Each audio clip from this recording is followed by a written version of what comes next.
Hello and welcome to this video on the implementation of an algorithm to find the nth Tribonacci number. In this video, we will be using a bottom-up dynamic programming approach to solve it. The Tribonacci sequence is similar to the Fibonacci sequence, but instead of adding the two previous numbers, we add the three previous numbers to get the next number in the sequence. The first three numbers of the Tribonacci sequence are 0, 1 and 1. First, let's take a look at the function signature.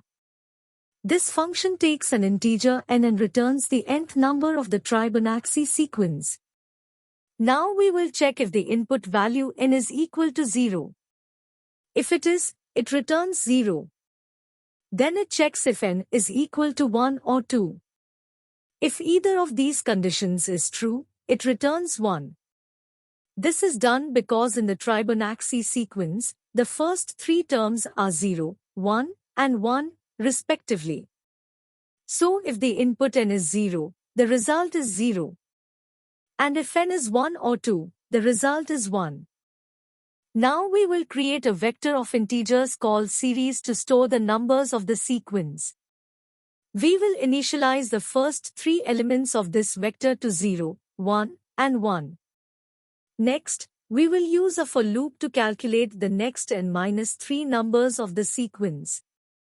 For each iteration of the loop, we will add the last three elements of the series vector to get the next number in the sequence.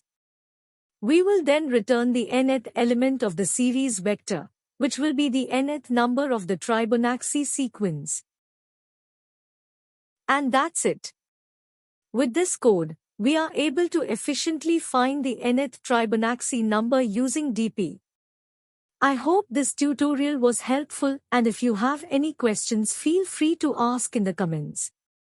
Thank you for watching.